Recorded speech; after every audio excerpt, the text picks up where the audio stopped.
Bonjour. Comme à mon habitude, je vais procéder au tirage des filles et pour commencer, je vais faire un petit point astrologique. En effet, ces 15 derniers jours de septembre vont être marqués par le début de la rétrogradation de Mars en Bélier.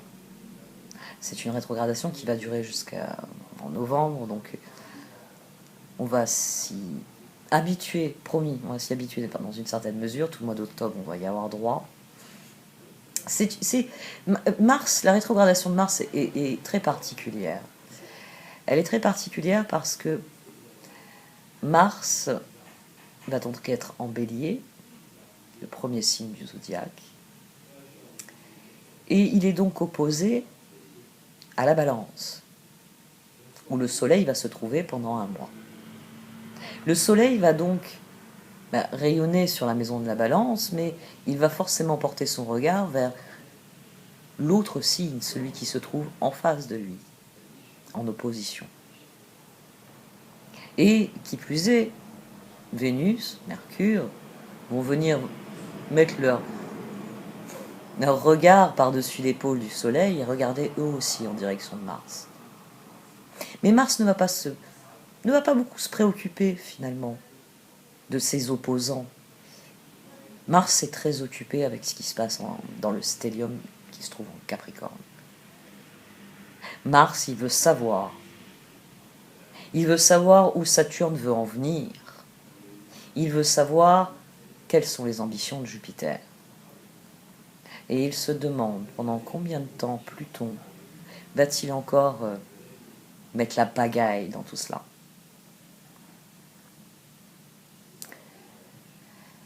Depuis le mois de juin, Mars est en Bélier. C'est la planète, c'est le signe que cette planète gouverne, pardon. C'est un transit important parce qu'il dure jusqu'en janvier 2021. Mars est la planète de l'action et de l'énergie. C'est la planète qui nous aide à rester motivés, à faire avancer les choses. C'est-à-dire que lorsque Mars est à son meilleur, nous pouvons vaincre nos peurs, nous pouvons triompher des obstacles et nous sentir guidés sur notre chemin. Mais la planète rouge est aussi celle qui régit la colère. Et en Bélier, celle-ci peut être puissante, elle peut être dévastatrice. Et il va y passer 6 mois.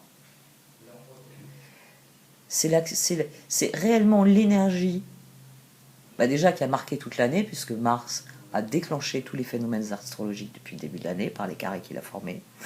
Mais c'est vraiment l'énergie qui va prédominer jusqu'en janvier. Mars a le pouvoir. Il est en Bélier, il est puissant. Je vous l'ai déjà dit, c'est le manifestant, c'est celui qui se lève et qui revendique ses droits, et qui, s'il ne voit pas ses droits lui être accordés, va lever le poing. Parce que c'est l'activiste. C'est le héros courageux, audacieux. Parce que Mars en Bélier, c'est ce qu'il veut. Et il cherche à l'obtenir, quoi qu'il arrive. Mars en Bélier, il est rapide, il est direct, il ne fait aucun prisonnier. Il est sur le champ de bataille et il veut gagner. Et les prisonniers ne l'intéressent pas. Alors c'est une bonne nouvelle, parce que si on éprouve le besoin de faire bouger les choses, de les prendre en main, Mars est là pour ça.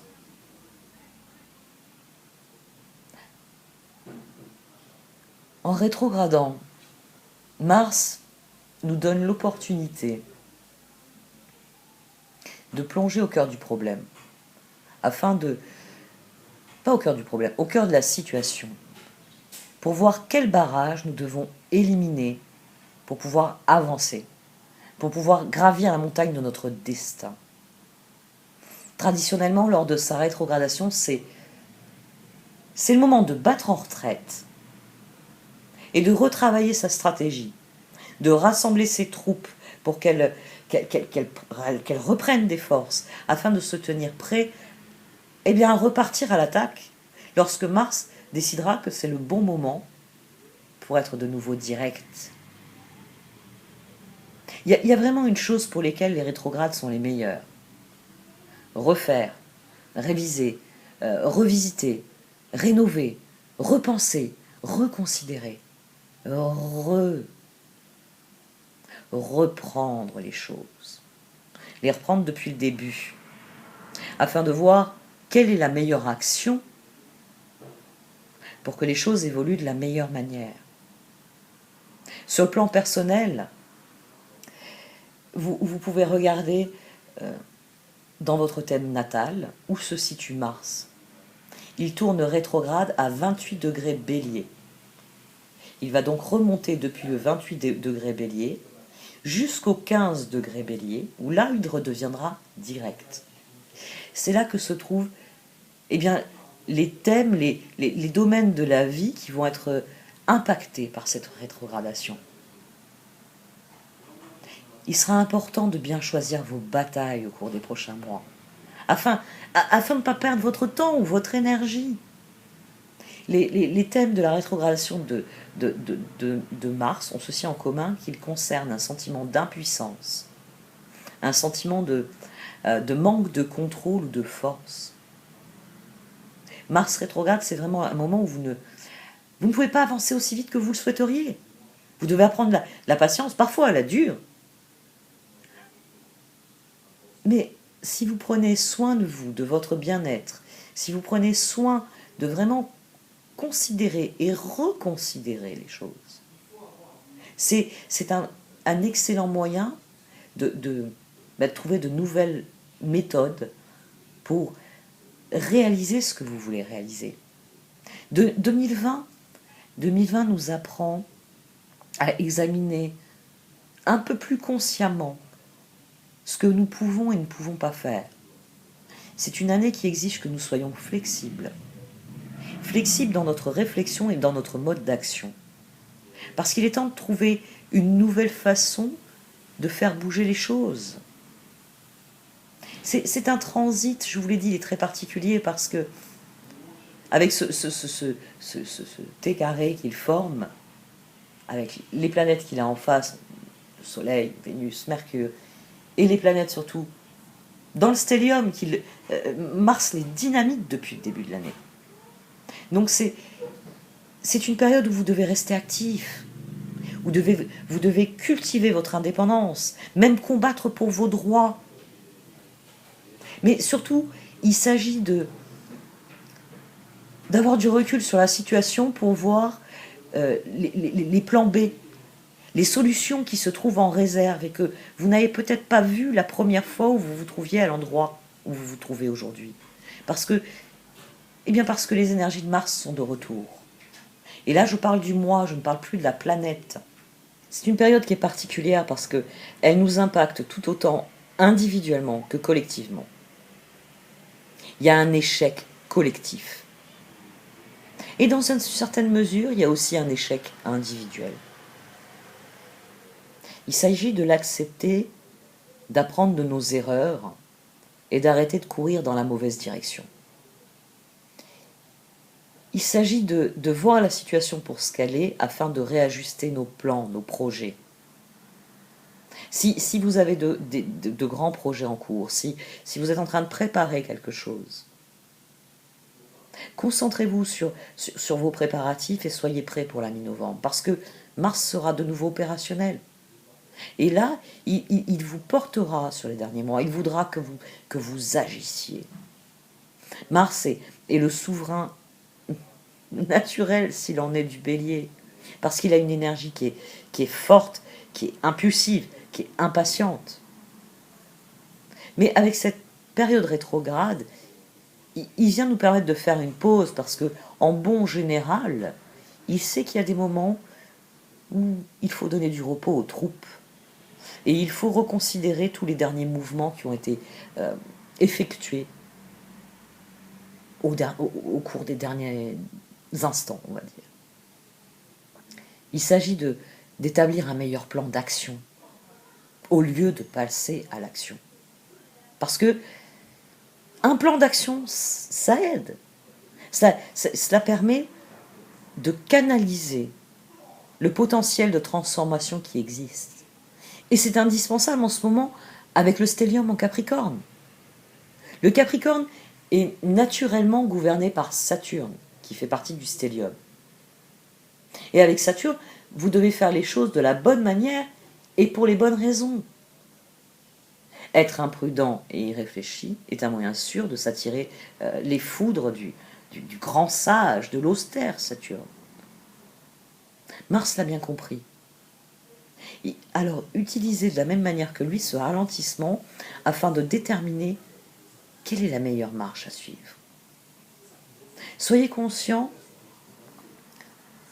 que finalement Mars, il a envie de gagner, il est en bélier, il est fort, il veut gagner.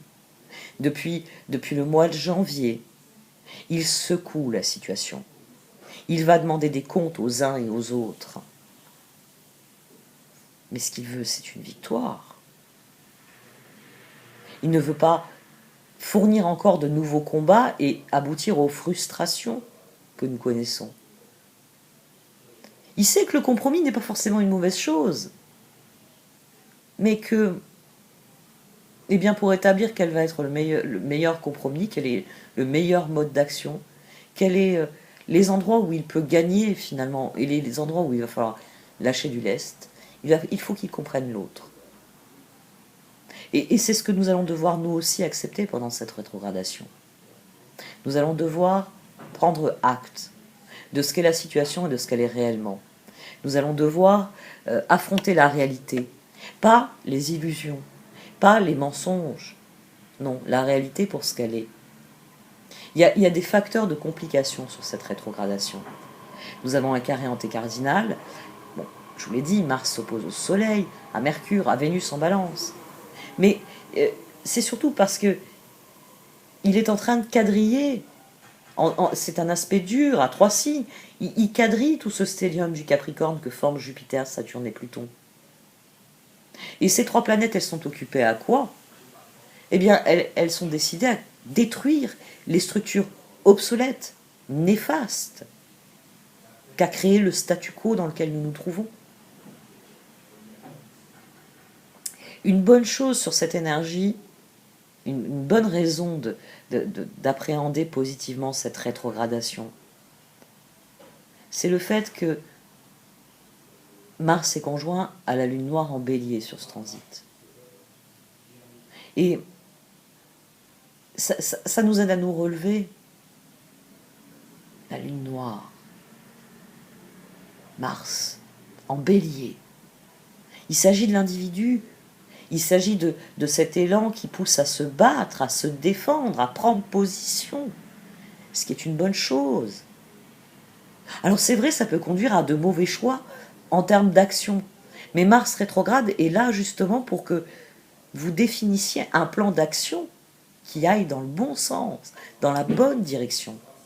Il s'agit de ne pas être dans l'impulsion et dans l'impatience, mais d'être plus intelligent sur le comment, le pourquoi, le où, le quand nous agissons.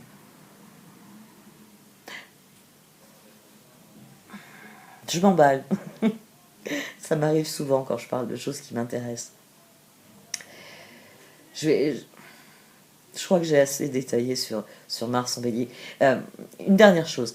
Portez une attention particulière à la pleine lune en Bélier, qui aura lieu faut que je vérifie, parce que j'ai toujours, moi, le 1er octobre. Il est probable qu'en Europe, ce soit en 2 octobre. J'ai pas encore fait mon calendrier. La pleine lune de ce début du mois d'octobre, elle est dans le même signe que Mars rétrograde, en Bélier. Et elle sera conjointe à Chiron. Alors c'est vrai qu'il peut y avoir un risque de violence durant cette pleine lune. Les énergies, je vous l'ai dit, sont puissantes. Voilà, on peut employer ce terme. Mais Chiron est celui qui guérit. C'est la figure par excellence de la guérison. Soyez attentifs autour de la nouvelle lune en Balance aussi, qui aura lieu à la moitié du mois. Je n'ai pas la date ici dans l'esprit. Elle s'oppose largement à Mars rétrograde. Et elle va constituer sans doute, j'ai pas encore étudié toute l'astrologie du mois d'octobre, mais je sais déjà pour avoir dressé plusieurs cartes, même si je ne les ai pas étudiés en détail, que la nouvelle lune créera un point critique, un point focal qui va cristalliser les tensions entre Mars, l'individu, et les planètes dans le stellium en Capricorne qui représentent les institutions et la nécessité de les faire évoluer, quoi qu'il arrive.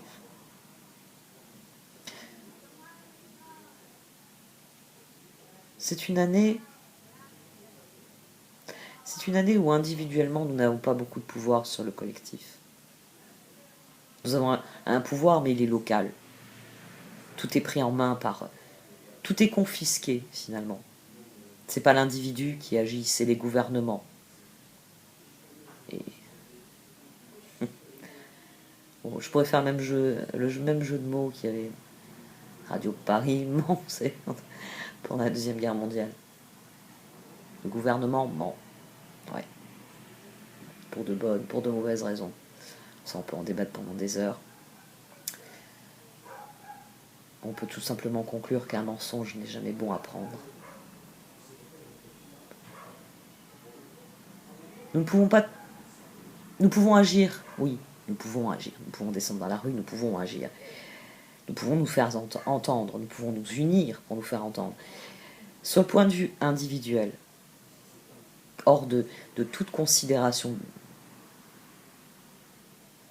quant à ce que vous pensez de l'évolution du collectif, soyez conscient que c'est une année où vous pouvez réellement prendre votre destin en main sur le plan individuel, les choix que vous faites au quotidien.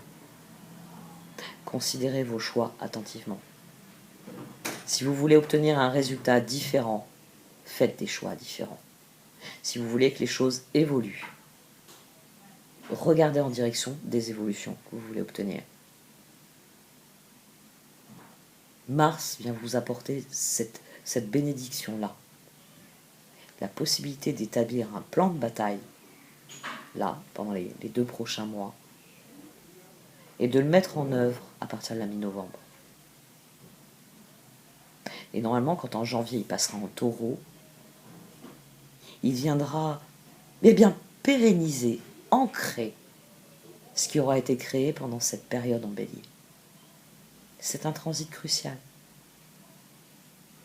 Alors soyez attentifs à la qualité de vos intentions sur ce transit. Je vais procéder au tirage maintenant. Merci de m'avoir écouté.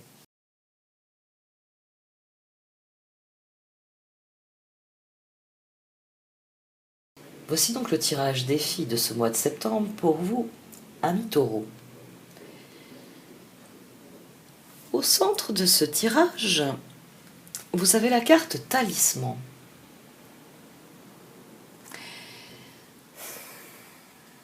Ces derniers mois ont été éprouvants pour chacun de nous. Mais il semble que pour vous, ça a été source d'apprentissage, parce que cette carte, elle vient vous dire que tout ce que vous avez appris ces derniers mois a un but, a un sens qui va apparaître à vos yeux dans les semaines à venir, parce que de nouvelles perspectives s'ouvrent à vous. Des nouvelles perspectives qui concernent votre évolution, votre quête, si je puis dire. Et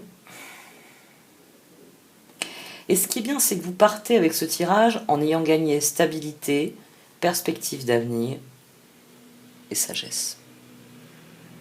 C'est un trio gagnant. C'est un trio gagnant qui ressort en dessous dans le tirage parce que ce que vous avez appris peut réellement vous aider à faire les bons choix, à réellement voir ce qui relève de l'opportunité pour vous.